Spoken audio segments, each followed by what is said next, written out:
Hi, இன்றைக்கி egg rice எப்படி செய்யலான்னு பார்க்கலாமா? அதுக்கு தேவையான பொருள் என்னென்னு பார்த்தீங்கன்னா, 3 முட்டை, 2 சைஸ் பெரிய வெங்காயம், கோஸ் கொஞ்சம், பூண்டு, பச்சை மிளகா, கேரட்டு. இது தாங்க முக்கியமான இன்க்ரீடியன்ஸ். எப்படி செய்யலான்னு பார்க்கலாமா?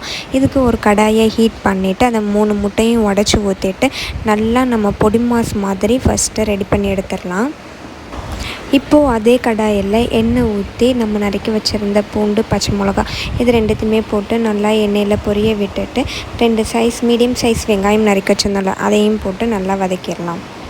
வெங்காயம் வதக்கிட்டோன்னா நம்ம நறுக்கி வச்சுருந்த கேரட், கோஸ் இது ரெண்டுத்தையுமே போட்டு நல்லா ஆயிலே கொஞ்சம் ஃப்ரை பண்ணி எடுத்தால் அது கொஞ்சம் கிறிஸ்பியாக இருக்கும். இதில் நம்ம தண்ணி ஆட் பண்ண தேவையில்லை.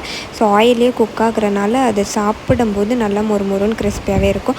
அது காய் வேகிறதுக்கு பார்த்திங்கன்னா கொஞ்சமாக salt, garam masala, soya sauce இது எல்லாத்தையுமே போட்டு நல்லா மிக்ஸ் பண்ணி எடுத்துடலாம். இந்த டைமில் நம்ம உடச்சி ஊற்றி பொடி மாஸ் மாதிரி ரெடி பண்ணி வந்துட்டு முட்டையவும் ஆட் பண்ணிவிட்டு நல்லா மிக்ஸ் பண்ணி விட்டுடலாம். இப்போ சுட சுட சாதம் அதை 2 கப்பு எடுத்துகிட்டு சாதத்து மேலே கொஞ்சமாக பெப்பர் அண்ட் சால்ட், கொத்தமல்லி இது மூணுத்தையுமே நல்லா போட்டு மிக்ஸ் பண்ணிட்டேன். சுட சுட எக் ஃப்ரைட் ரைஸ் ரெடிங்க. இதை லஞ்ச் பாக்ஸ் ரெசிபியாகவும் நீங்கள் கொடுக்கலாம். தேங்க்யூ.